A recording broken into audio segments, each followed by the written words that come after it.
Sammy, congratulations on your victory here tonight in your six-man tag team match. Now, your celebration was abruptly cut when you got a little taste of what's to come this Sunday at Money in the Bank. How are you preparing for that ladder match after what happened tonight? Well, look, first things first, Dasha. Tonight's win was a big one. All right, I've had a lot of come-from-behind victories in my career. That was one of the biggest ones ever. Nobody expected me to win tonight, but I won. The same way nobody's going to expect me to win on Sunday. No one's going to expect me to win the Money in the Bank. Oh, because I'm the underdog. And that label's kind of been put on me, the underdog from the underground. And, sometimes I kind of wish it had never been put on me. Or actually, no, you know what? I'm actually glad it has, because what happens is just like tonight, I end up getting underestimated. Just don't be surprised when I win. What you just said is one of the most insanely idiotic things I have ever heard. At no point in your rambling, incoherent response were you even close to anything that could be considered a rational thought. Everyone in this room is now dumber for having listened to it. I award you no points, and may God have mercy on your soul.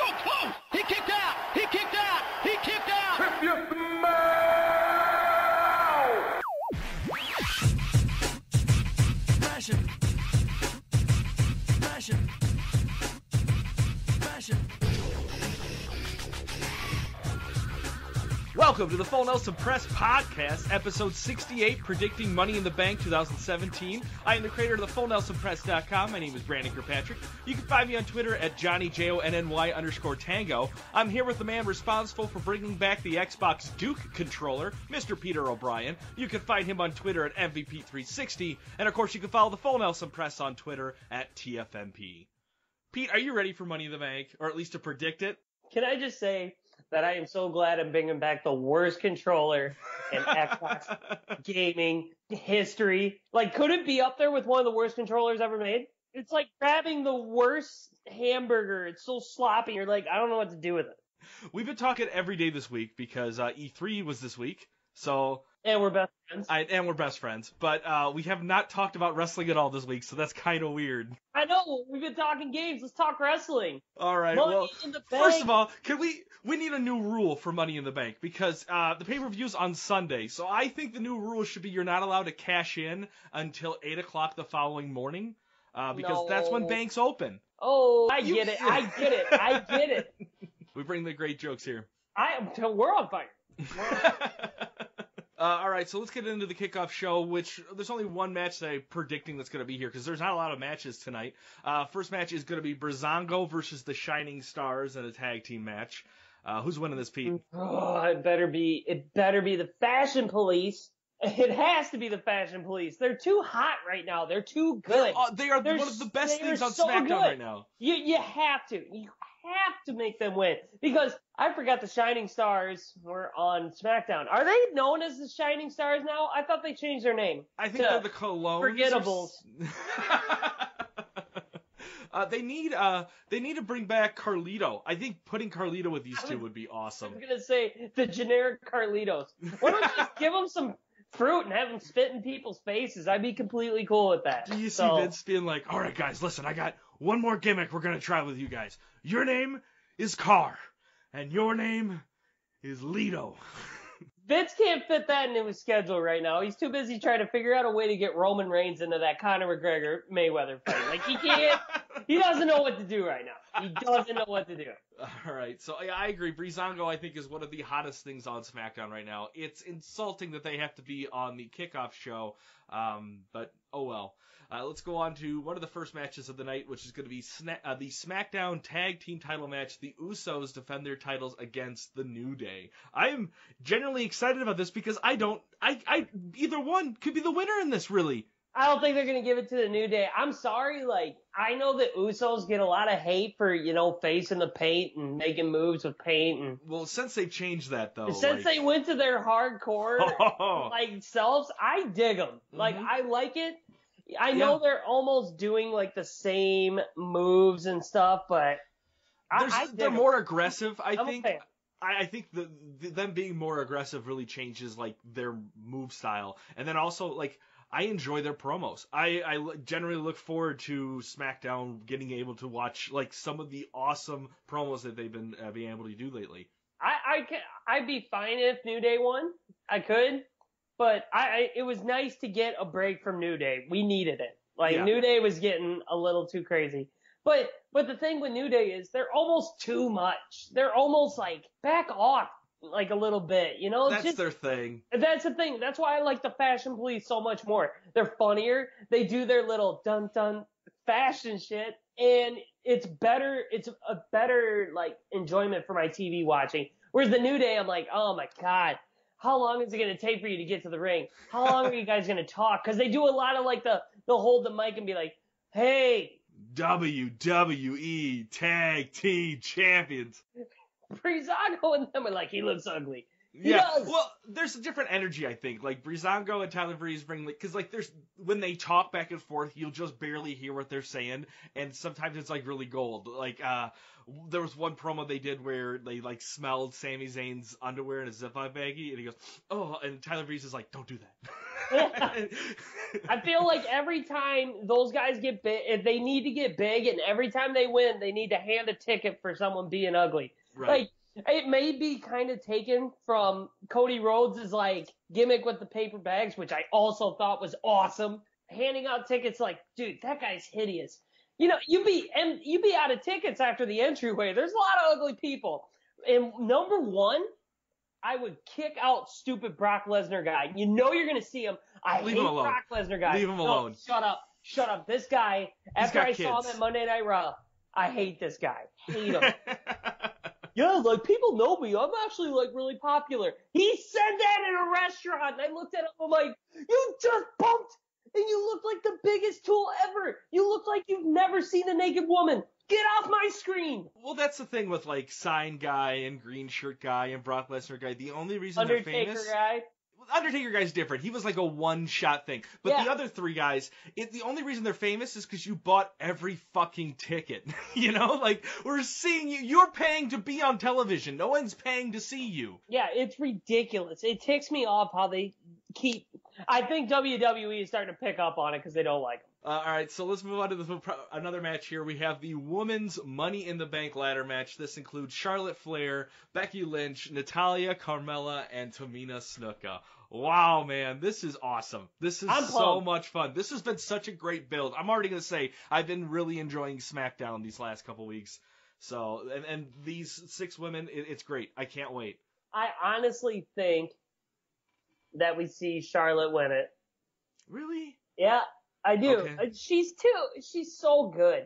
But she doesn't need it. Like, she's already number one contender. Shouldn't have the belt. I'm sorry. Like, they gave it to her, and they need to just yank that right off of her, because she can't talk. She can perform, but she can't talk. She sounds like she's gonna cry every time. Yeah. Even though when she's trying to be intimidating, she's like, oh, I'll tell you this.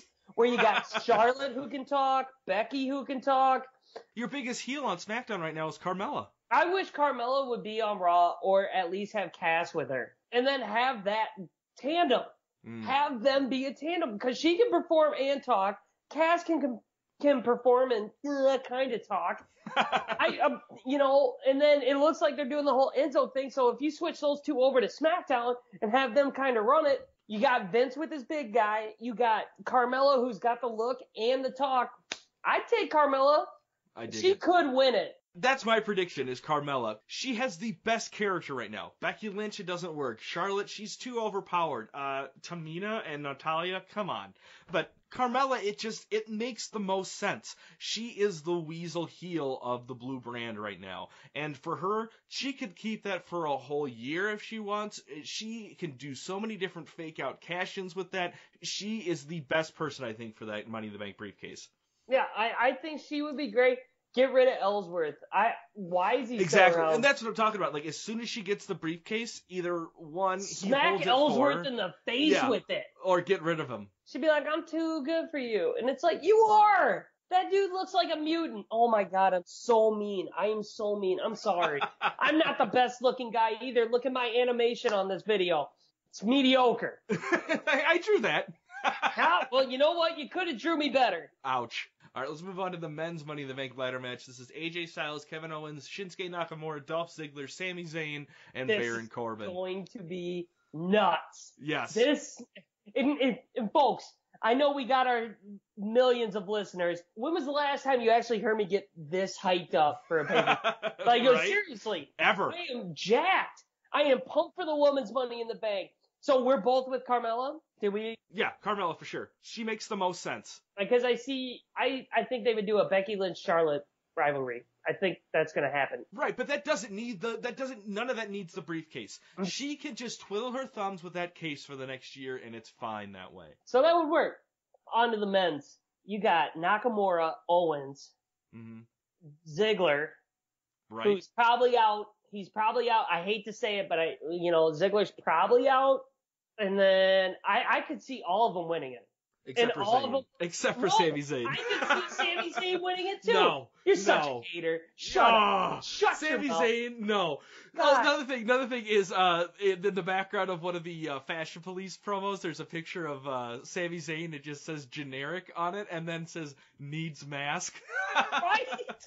God, the Fashion Police are great. I don't see Sami Zayn winning this. And his promo being like, I'm the underdog. I'm bound to win this. Fuck that. He's going to be the one that grabs it. And Kevin Owens interferes. And while he's interfering with that, Nakamura runs over and Kinshasas him. Meanwhile, Ziggler's running for the ladder. Corbin comes out. Does his end of days. Yep. Climbs up, grabs a briefcase. Baron Corbin, folks. Oh. Count it. All right. So, two things I'm going to predict. One, Sami Zayn will touch the case the most, but he will not be going home with it. That's a good prediction. Yeah, and the other one is... a very good one. I think Dolph Ziggler's winning it. I think he should be a 2-time Money in the Bank cash-in. Hear me out. So, on Talking Smack, Shinsuke accidentally, drops, that he might be going to Japan soon. And Renee shuts him up about that, and I don't know if they're just playing that on television or if it's a real thing. But if it is the case, and I have been hearing things like he's just not happy, give him the case and maybe make him stay. I don't see him leaving. I don't see him leaving if they give him the case, but I think his days are numbered if you don't throw him a bone. Why won't they just let him go back to the show off? Go back to showing off. That's when he flourished. That's when he flourished as the man. He was so good. He's so good in the ring. He can talk, but he's not good as a face. It's just like The Miz. Remember when The Miz was just drowning? Yeah. There's some people who can't be a face, and there's some who can't be a heel. Right. Ziggler, Miz, perfect heels. The best way to catapult him into being that show-off character again, giving him the briefcase. It'd be sweet. But you know what? If Ziggler left, I don't think I'd be that mad. If he went to TNA or something. Sure. Or even Lucha. I think he's going to go to New Japan. I really see that happening. He could. I wouldn't be mad if he went New Japan, but... Well, look what it did to Cody Rhodes. But, I know, when he comes back, and let's not think he's never coming to exactly. WWE. He's coming back. What the perfect story for this is Drew McIntyre. Drew McIntyre gets let go, makes a bigger name for himself, and then comes back. Same thing is going to happen with Cody Rhodes. Even though I think he does, I think it's going to take a longer time for him because I think he has a really sour relationship with how things are going with not able to use his name. He's got to go by just Cody. So I don't know, but yeah, I see Ziggler leaving and coming back. That's what I think. I really think that this is what catapults Corbin into that upper... If Baron Corbin does win the briefcase, I think the following pay-per-view he should have a hair versus hair match with Dolph Ziggler, and whoever the winner is gets the briefcase, and then we shave whatever's left on Baron Corbin's head. It has to go. It's right here. You're looking at it. It's just that George Costanza bull. Yeah, he's just holding on to four George strands Costanza up. Put them up and look at that, and then tell me they don't look the same. So who's your pick? I said Corbin. You're gonna go with Corbin. I'm gonna go with Ziggler. All right. So next match is the SmackDown Women's Title match. Naomi defends her title against the ravishing Russian Lana. How the hell did she get a title match? Dude, this storyline makes so much sense. If they did it with Eva Marie, I'd probably be upset about it. But it makes sense because Naomi's just all about I could beat her. I know I can beat her. You know, she's so new. She's such a rookie. I could beat her. And if Naomi loses it, awesome. Good, because Lana can talk better than her. And Yeah, I don't absolutely. care. And I want to see her more in the ring. Jinder proved it. As long as you can talk, you can get through a match. And Right. he's got, like, the lackeys. What if Rusev comes back and, like, kicks her? kicks Natalia. No, he comes back and kicks Naomi right in the Oh my butt. god. So, alright, right. So it happens. So, like, he kicks Natalia, turns around, does a kick to Charlotte, but she catches it. It, like, flips her on the ground, does a figure 4 leg lock. Why are you putting Rusev in the ladder match? He should be defending his wife. I'll tell you this, though. I saw what Lana did to Naomi on SmackDown. I'm a fan. Yeah. I remember I started the We Want Lana chant, not that stupid Brock Lesnar guy. So I feel that Lana wins because there's nothing Naomi holding that belt. It's not doing any good. Right. No one cares. I kind of forgot. I mean, she won it. When she won it, I even told you, and I go, that was dumb. Like, cause she's not there yet. And she's been in the WWE forever, and she's just not. Her entrance, her new Feel the Glow thing has helped, but there's nothing more to it. But WWE completely like butt-rutted this whole title run because she wins it, then she loses it, then she wins it back at Mania, and then she just sits with it. The next pay-per-view after that, like we go into, or after she wins the title back, we go into what? The 6-woman tag match they had at Backlash, and then she's now taking on Lana while the rest of the women are taking in a ladder match. So, it just feels like the rest of the women in the division are overshadowing the championship itself. Yep, because the championship on Naomi was dumb. All right, next, the WWE Championship match, the rematch. Jinder Mahal defends his title against the Viper, Mr. RKO himself, Randall Orton. Randall Keith Orton. Who cares? Because Corbin's cashing in at the end of the night. Oh, There's no way they're keeping the belt on Orton. There's no way they're keeping the belt on Jinder. He had his run of this whole thing, so then he'll get a rematch, so he's still in it.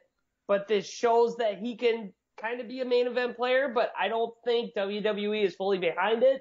Right. No one wants to see Orton with it, so I feel like he loses. So as the Punjabi playboy, and it's not the Great Khali. There's no reason why he got that name. He's holding up celebrating. Out of nowhere, you hear the and they're like, oh my God, here comes Baron Corbin. And then he comes in from the audience, clotheslines the Singh twins, and then murders the great Jinder Mahal. I want to see him do that same thing, but instead of him clotheslining the Singh brothers, they like hold on to his ankles so he can't get into the ring. I won't lie. I really think Corbin's taking the title home at the end of the night. Really? It makes sense. It makes sense for a cash-in to be tonight, but that kind of sucks because, like, the last time we had a really good cash-in was, like, Rollins had it for, like, a year. Like, after Rollins, it was Sheamus. He had it for 181 forgettable days, and then cashes it in with a whole big bad feud with Roman. And then we have Ambrose, who cashes it in that night. So it's kind of like we've gone, like, 2 years without a long-standing Mr. Money in the Bank. However, if he does cash in that night, we do still have the Mrs. Money in the Bank match holder. So at least we do have one briefcase still being held for the rest of the time. That's what I'm saying. I feel like this is the best time to give Jinder the title, to let him like run with it and let him feel how he got the title. He had his moment, but dude, you're not there. Like, I'm sorry. Like, you built a very great foundation now. Because now you can put Jinder in main events now and not be a joke.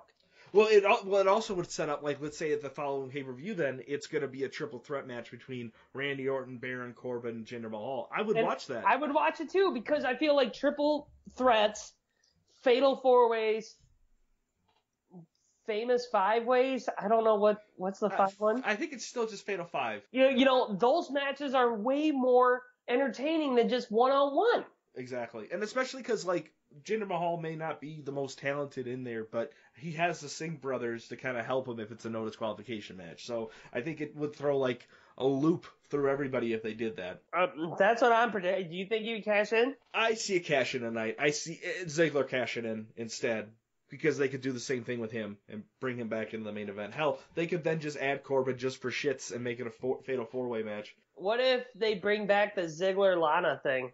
Oh, that would be funny. The WWE doesn't have that much. Everyone's like, we know you're not married, but Ziggler goes, here's the thing. I got myself a bodyguard. And all of a sudden, Rusev pulls it off. Rusev brought. Like, same with Big E. That would be So cool. Rusev and Lana are together, and now they're all a clique. With the money, they're both holding money in the banks, Lana and Ziggler. No, because Lana would be holding the not the briefcase, but the title itself. No. Oh, yeah, you're right. So then you do that, and then you have Ziggler have that thing, and you build that chemistry with Rusev, and then boom, Rusev turns. Oh, we get a feud with them. Takes the belt from I dig that. Ziggler, and now you got Lana and Rusev holding the belts. Oh, I dig that. My gosh. Just in time for SummerSlam. Did I just make the best? Oh, it'd be great. Because you could do that by August, and they could be the king and queen of SummerSlam. They could totally do something with that. Oh my God, it makes it so... I'm so smart. It'll never happen. And if it does happen, wow. So what do you want to grade the Bill to the Bank? Dude, I'm pumped, so I'm giving it a B+. B+? All right. I gave it an A, because I enjoyed it. There was never a dull moment with any of these matches. Something was positive with everything we talked about here, except for maybe the title match, but still, with Money in the Bank hanging over that, it's going to be unpredictable. Exactly. And I actually get to watch pay-per-view with somebody this time. What? Yeah. Taylor, Undertaker Crybaby, coming to visit. And wow. I was just like, dude, Money in the Bank Sunday night. He goes, well, yeah, we're watching it. And I'm like, yeah, we're watching.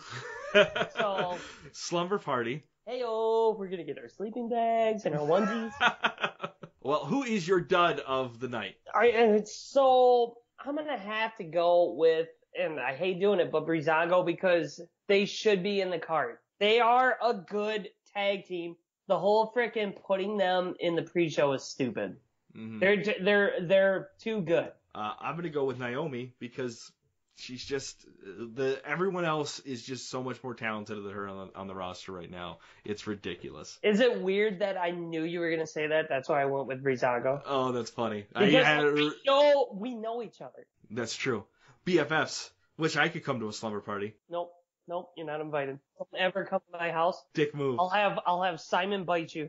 That your dog sucks. Bullshit. He's I'm not looking at your dog. You He's can't a dumb even dog. see it, but Nope. it's adorable. Whatever. All right, stud of the night. You own cats. Who's my stud of the night, Pete? If you know me so well. Yours? I'm guessing it's Ziggler. No, Usos.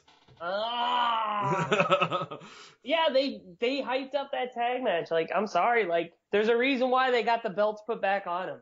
Mm-hmm. You know. So your stud is you're gonna pick Breezango for both.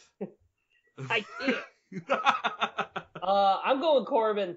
I really think this is Corbin's time. Okay. This is where they're gonna finally pull the trigger. All right, well, hey, some extra news here. Alexa Bliss and Nia Jax are going to be joining Total Divas. Looks like Eva Marie and Renee Young are gone. Are you excited, Pete, on a scale from 1 to she's not like most girls? I am so pissed when I heard this news. Everyone who's been on Total Divas, who's, like, profited? The Bella Twins, that's it. John Cena does some pretty good promos every so Shut often. up about that.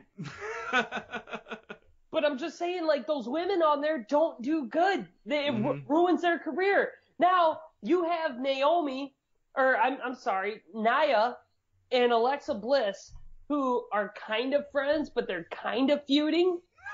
But yet they're taking Instagram pictures together. And they're traveling together. If you want to sell your product better, you got to tell these girls. Stick to one storyline. We will pay you a lot of money to be good at what you do. If you can't handle going, oh my God, Nia, I really like this picture of us. Let's put it on Instagram. It's like, why? Just hold it. Go back to the golden days and get a Polaroid and have it print off and like shake it and then put it in a frame. That's how. You gotta get those likes, man. You need those likes. That's stupid. I'm so pissed. Right. Speaking of people who need probably more likes than we do, Impact Wrestling had a taping in India last week. According to the Wrestling Observer News, fans were paid 250 to 400 rupees for attending the event. The crowd was roughly 500 people, and they were told to cheer and who to boo for as well by indicating what side of the stage and the entrance that the wrestlers would come out. Even the group activities like performing the wave were even choreographed. What are rubies? You've never played a Zelda game. Do you not have a Switch? No, I don't have a Switch. I'm an adult. Is it who runs TNA? I don't know anymore. I really don't know anymore. That is dumb. It's a bunch of Just dumb. quit TNA. It's over. New Japan and WWE and NXT. They probably have like the worst week in wrestling right now, except Bray Wyatt. Do you want to talk about this? Oh my God, of course. Let's be real. Whoever thought JoJo was that hot? I didn't. I'll even say it. And I texted Glover, who's always in our chat strings, and he just goes, her ass is amazing. I'm like, it is crazy awesome. Like, I'd cheat on my wife. Don't do that. Don't do that. I'm not even married, so it doesn't even matter. Good for him. I'm not even mad. One thing though, the news sites, they keep sharing pictures of Bray Wyatt, but he's with his sister Mika instead. Yeah. So people keep getting it all confused. It's really weird. Yeah, people don't get it. Yeah, so some bad news there for Wyatt. Last thing, SmackDown's getting a new free agent. His name is John Cena. He's returning on the 4th of July. Why is he a free agent? Why is he not just returning to SmackDown? Is this like does he just go and do a reality show and that just makes you a free agent? Yeah, I don't know. It's stupid. Whatever. No one cares about John Cena right now. See, you can make wrestling good without John Cena. It's very easy. Oh, someone on the Squared Circle Reddit said if the eventual Roman Reigns versus John Cena will be the first time in forever that the crowd is almost 100% behind John Cena. I got some news. I did research. Did you just find something on your Facebook, or did you? No. Did you read about how Triple H seems to be frustrated with Vince McMahon about NXT talent? Yes, I did. Can we talk about that? All right, so tell me more about it. Okay, so you got your guys like Shinsuke and Kevin Owens who are very protected, and like Baron Corbin is up on Vince's list, which makes sense because that's Vince. And, Cass is high on Vince's list, but not Enzo. Mm-hmm. And, where's American Alpha? Where's Ty Dillinger? Did you see the sign? Yeah. Back on the set. Yeah. The missing sign. And then he just goes, missing Ty Dillinger. It's like, there are fans like these people. You just bill them so bad. And it's not like they're bad wrestlers. And it isn't all about the wrestling, but, Triple H flat out proved you can make money off Bayley, Zayn, Ty Dillinger, American Alpha. I can't wait for the revival to come back, but there's stars there. Yeah. And they're just reusing the same people over and over again. Pushing it away because he's so stupid. He's dumb. Big old dumber. Vince, it is. I don't care. I hope one day Vince hears our podcast. So our 33 views, one of them is Vince. And he just goes, you know what? That Peter O'Brien, he's pissing me off. Well, good, Vince. These guys are good. Make a good promo with them. They are good. Yeah. You ruined the Ascension. Ruined them. You're on the cusp of ruining American Alpha. You're on the cusp of ruining Bayley. You're on the cusp, even almost Sasha Banks. Sasha Banks was such a good heel. You're killing them. Mm-hmm. What do you think? Do you think Vince is fair to NXT, or do you feel like there's a rivalry because he knows what people are saying and he doesn't want to be I need NXT to make my product better? Well, I think American Alpha is just an amazing example of that. You have, they're just gone, but you have the Usos, who have been the staple of the tag division. It's almost like they just trade hands. I mean, Usos and Air Boom again. It's Usos taking on Team Hell No. It's Usos versus The Shield. Usos versus American Alpha versus the Hype Bros. It's just Usos. And don't get me wrong, I know they're my stud this week, but for them not to just use more talent and better talent, like putting Ty Dillinger in just one match a night that doesn't even have to have a story to it. I mean, at least that needs at least relevant. And then you have the same thing with Sami Zayn, who I have just no stock in him winning anything at all. He's lucky to walk out with maybe being a tag team partner for a number one contendership one night. Right? Because that's the thing where Vince had it messed up so bad, because Triple H is sitting there, you would watch an NXT event, you would be like, oh my god, they won. Like, right? You don't know who's gonna win. Gail Kim, and everyone knows Gail Kim went to Impact and has blown up. Like, she's like their one star that the 50 people who go to Impact Wrestling watch to go see. Like, she's one of the best. Right. She even said, Triple H, I praise him for what he did for women's wrestling, because he actually put it on the forefront and actually let the 4 horsewomen be who they are. How much guff, people say, Triple H buries people? I don't think it's him on the WWE roster burying people. It's Vince saying you need to win. And I don't think Triple H is for it. I agree. I feel like Triple H is there, when he's on the WWE roster, he's like, I gotta do what Vince says. That's why NXT is his baby, and that's why NXT flourishes and does so well. I think there's two sides to Triple H, because we see that side that you're talking about, but then we also see the guy who has to be almost in every single WrestleMania main event. He's got better entrances than Undertaker. You should give some those people some better entrances. His stupid Terminator entrance. Oh my god. Dude, that was so cool. It was the worst. That was a really good movie, though. All right, well, hey, man, let's get to some listener questions. What? More? We have some almost every week now. Dude, we are popular. To us. Dude, did you get my question? Yeah. I'm just kidding. So remember, just use the hashtag AskTFNP on Facebook, Twitter, Wrestling Amino, or even email your questions to contact@thefullnelsonpress.com. Our first question here is from T Money Mac. He asks, how can WWE spice up their TV product? Well, you don't need to go back to the Attitude Era. It's kind of what I said with NXT. You just need to give the viewer something to actually doubt. Jinder Mahal winning against Randy Orton, I kind of called it. It was almost too predictable, though. You need to make it not predictable. You need to make your product. You got to throw swerves in there. You're with me on this? I feel Absolutely. like we talked about it so much. Yeah.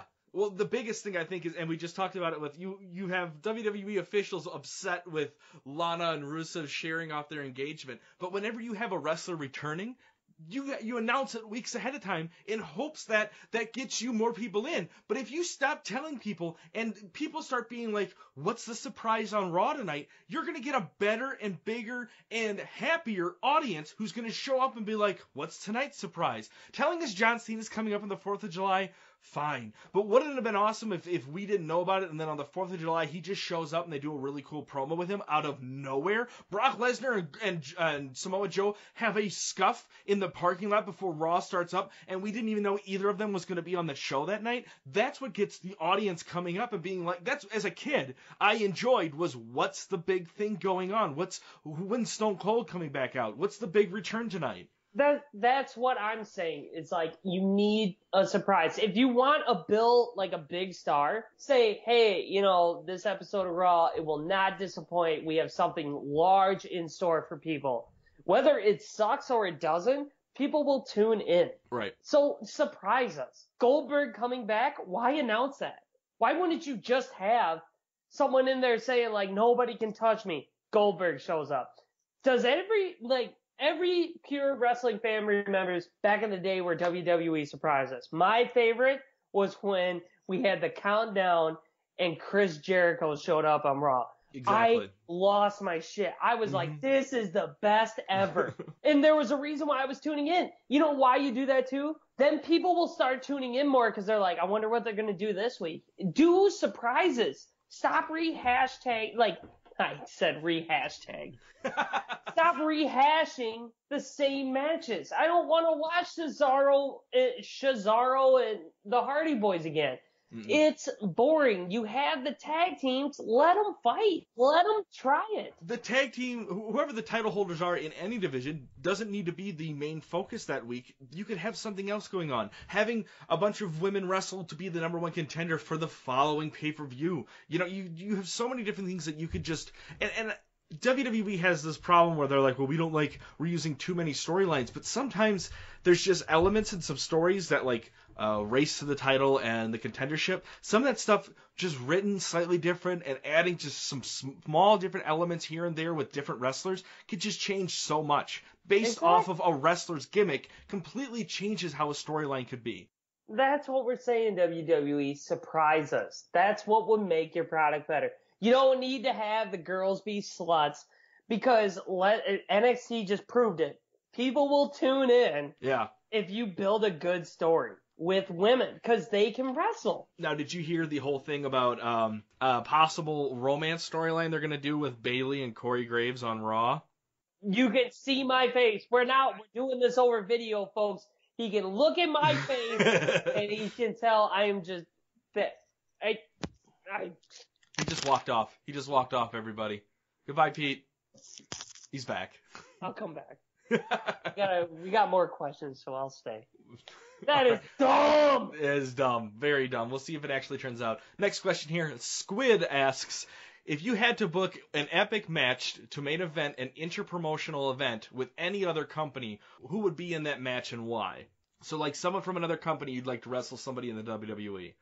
I'd like Kota Ibushi to come back. Okay. Who's the guy from New Japan? Kenny Umaga. Yeah, Omega. Or Omega or Maga or whatever. I would like to, let's be honest, I still would like Shinsuke versus AJ Styles. I know, right? Right? Again, it's right there. Uh-huh. But I would also take Kenny Umaga, and this is how much it's like Omega. this. Don't you Omega my middle finger, okay? Well, stop calling him a manga. You know, Umaga the thumb? So, this is how much I like this guy on WWE. I would like him for Ziggler. Like, I'm sorry. I think Ziggler can put matches on. And I feel like those two would have a sweet match. I agree. I think I would like to see the Young Bucks take on American Alpha. I think that would be, because the energy, the speed, I think it would just be an amazing match. And I'd like to see it in like an NXT show, not in a fucking WWE show. Yeah, because they'll ruin it. I could also see DIY versus them, but we all know R.I.P. DIY. They're kind of tick. Well, hey, man, that's the Full Nelson Press Podcast, episode 68, predicting Money in the Bank 2017. Anything else you want to add? No. All right. Well, hey, go watch some wrestling. Yeah, bet. Thanks for listening to the show. If you're watching us on YouTube, don't forget to subscribe and like the video. Leave us a comment and the guys might give you a shout out on the next episode. If you're listening to us on iTunes, make sure to leave us a review. You can also find the Full Nelson Press on Stitcher, Facebook, Wrestling Amino, Instagram, or visit us at thefullnelsonpress.com.